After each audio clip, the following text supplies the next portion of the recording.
The lib socialist problem and dilemma, the fracturing, the infighting of the libs has been unbelievably amusing to me. Now, the question, though, is, well, do we indulge that amusing nature and watch the libs tear themselves down, or is doing that too big of a fundamental risk to the United States of America, how we do things here? Now, in answering that question, I'd like to pull a couple of different clips, show you a couple different things of libs who are socialists trying to explain socialism, and libs who think the socialist communists are absolute wackadoos. First up, I want to play this clip from On the Streets in New York. I believe this is Nate Friedman, who is interviewing a lunatic, but a lunatic who thinks he's involved in something bigger than himself in fighting for socialism. He asks, give the 30-second elevator pitch of socialism, and this was the answer he got. So if you can look into the camera and give a 30-second elevator pitch on why socialism is better than capitalism. Community. Are you tired of sitting alone and being by yourself and having no one to talk to?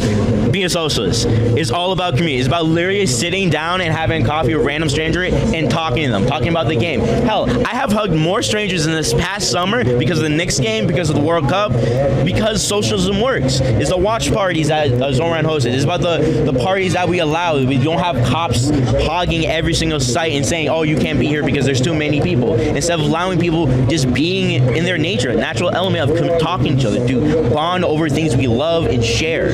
So that's what socialism is. It ain't a scary word. It ain't me taking your house. It's about me making sure your house remains in your hands and some millionaire doesn't take it from you. Wow, that was insightful. Also, just on a personal level, I mean, obviously that's not the definition of socialism, but if it was the definition of socialism, I still wouldn't like it. He's given more hugs to random strangers because of socialism and sports, I think. I don't want that. I don't like hugs. Why would I, aside from that point? Okay, so the question is socialism just hanging out and drinking coffee with random strangers and talking about sports or the World Cup or Knicks and hugging random people on the streets? Is socialism about being allowed to party without cops, what did he say, taking up a bunch of space or something? Okay. Well, the problem is that doesn't really define socialism at all. And even people on the left are starting to notice, holy crap, these people are nuts. Not only are they misrepresenting what it is, in that particular case, I don't think he's misrepresenting, I think he's just an idiot, but not only are the other lib socialists misrepresenting what socialist is, they also are just genuine believers in the fact that it will work, right? I mean, that's kind of part of what misrepresenting it is all about, is they believe in it, so they want to implement it, and the only way they can implement it is lie about it. And some of those big prominent libs have been known to be massive anti-conservative, anti-American, well, I shouldn't say anti-American. I'm not going to put Bill Maher in that realm. But Bill Maher, what I'm trying to say is, has never been known to be like a staunch conservative, and yet he kind of sounds like one, especially relative to the DSA crazy people that are taking over his party. Watch this. I'm not living in communist America. I mean, I know the talking point is, well, it's not communism, it's socialism. Okay, I've read the quotes from the DSA platform, from their own mouths. Don't tell me I'm not seeing what I am seeing. Which is the problem that so many people have had, not only with the socialists, but with the government overall. Let's make a big issue. Like, hey, you're telling me something, I'm seeing the obvious, re-COVID. You're telling me that if I wear a mask and then walk 6 feet to my table and then sit down, all of a sudden I can take the mask off to eat. That doesn't, you're telling me something that is completely opposite of what it is that I'm seeing. Now, the real question, obviously, is what do we do as conservatives? If your enemy is punching themselves in the face, do you stop them? Do we want to stop the socialists and the regular libs from going at each other? Which generally speaking means we gain an advantage politically. I mean, my first inclination is not really. Why would we want to get in the way of their own infighting, which is going to cause a collapse of their entire party and their entire ideology? Maybe not their entire ideology, but definitely their entire party. Why would I want to stop that? Well, interestingly enough, Van Jones makes a pretty interesting point regarding this. He's one of the many more normal libs. Obviously, I disagree with Van Jones on a ton of different things. I don't think that needs to be said. But at the same time, he seems like a more rational, pragmatic lib that at least I can have a conversation with. Here's him putting out several videos to his platforms saying, no, it's time to purge the party of the lunatics. 17. All right, a quick message to my friends on the far left. Quit pooping in the Kool-Aid bowl and telling us that the turds are ice cubes. They're not ice cubes, and I want to talk about it. There's nobody more committed to criminal justice reform than me, ecological solutions, the whole deal. These are our ideals as progressives. We should fight for them. We need them now more than ever. But what does that have to do with supporting Hamas? What does that have to do with putting up candidates who say we should have no police, no prisons, we can't deport anybody, even if they commit rape or murder, Israel shouldn't exist? These are terrible ideas. These are awful ideas. Where did these ideas even come from? Now, again, not something that I would generally say, but Van Jones is absolutely right.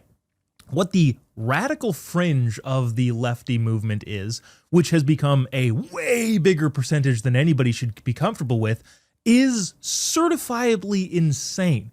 What does any of the things that they are making their main issues have to do with being quote-unquote progressive? Again, a term that I could very much argue with Van Jones over what that actually means in practice. But again, the point being that even sane-ish libs are realizing this is a problem not only for us politically, but just for the overall structure of America. What does that have to do with abolishing the police? What does progressive, we should have, housing vouchers or paid for college or Medicare for all, what does that have to do with no longer having prisons for criminals who commit crimes and are found guilty of doing so? The answer is absolutely nothing. And like I said, Van Jones is absolutely right. So where does that leave us? Well, it leaves us with recognizing two distinct things. One, should be a good thing. Just looking at it objectively, it should be a good thing for us to look at the other side of the ideological aisle and go, okay, at least there's still some sane people, and it isn't overtaken by woke extremist freaks. The second thing we should realize, and hope to get them to realize as well, them being the Bill Maher's, the Van Joneses, the more normal libs, is the problem is this is the inevitable conclusion of liberalism.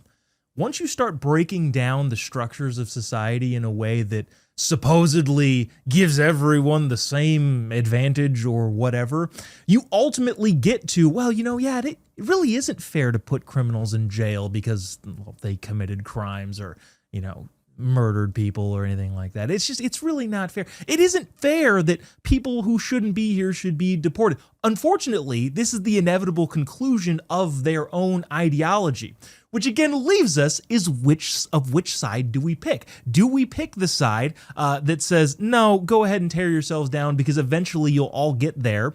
Or do we go, I'd rather argue with a sane lefty than a lunatic lefty?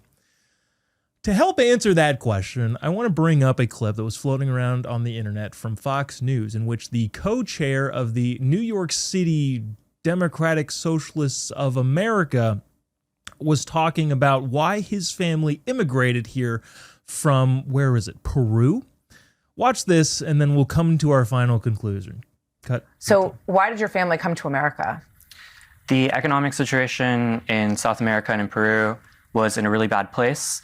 But I think that much of what we could say is responsible for that actually was the imposition of capitalism, and American imperialism in many cases is actually what brings immigrants to the U.S. coming out of Latin America. And so they come here because they don't like the imposition of American imperialism in the country that they're in? Yes, in many countries. So they come here. In many countries, Makes sense. I play that clip to show what I want to have happen, what I would love to see is to see a party that turns into that, because it would be very, very easy to argue against that. That would be my ultimate dream. But unfortunately, it's not my personal conclusion of how best to forward the country. Unfortunately, people like that make too much sense to the average lib voter.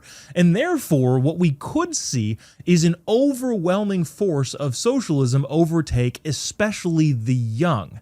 While I would love to see them fighting against each other and then us reap the political advantages of that, my fear is that it goes too far, because it always does. Because, look, this guy is the co-chair of one of the bigger parties in New York City, and he effectively just said, yeah, the reason we moved to the United States is because we hate the United States and they ruined where we live. That doesn't make any sense. That's like saying, I hate my F-150. It's horrible for the environment. Too many people just assume that I'm a conservative because of it. There's carbon emissions. It's expensive. And I hate big cars. Because of those reasons, I'm going to buy an F-250 Super Duty. It doesn't make any sense, so I would love to argue against them. The problem is, unfortunately, my moral personal compass leads me to think, well, I'd actually rather argue with the Van Joneses and the Bill Mahers. Because if we shift the Overton window back to sanity, I think the outcomes, the actual pragmatic outcomes, are better. Because at the end of the day, governing is all about compromising. And if we're to pick two different lefties to compromise with, I would rather pick the sane, rational people instead of compromising with the lunatics, because inevitably those compromises with the lunatics go way further to the left than compromising with somebody like Bill Maher or Van Jones. So while it would be my greatest dream that the outcome is, well, we just get to make fun of these lunatics who have taken over the party, which we again should do until, of course, the party decides to become more normal. My fear is that it will go too far, and unfortunately, we will be put in a position to have to negotiate with actual lunatics, which I think doesn't leave the United States in a good position. But you also could totally disagree with that. You could totally say, yeah, actually, we should just let the socialists take over their party, and then we can argue against socialism, and you might believe that the country is center-right, which I think it is too, and they'll all recognize that. The problem is, algorithmically, social division-wise, I just don't know if that's the guaranteed outcome like we would all hope it would. So let us know if you happen to disagree. tpt@tbusa.com is the email address. Send along your thoughts, comments, concerns, criticisms. What direction should we go? Should we help the sane libs just banish socialism to the hell that it's designed for? Or should we just let them infight and, see what happens? Hopefully winning during their infighting.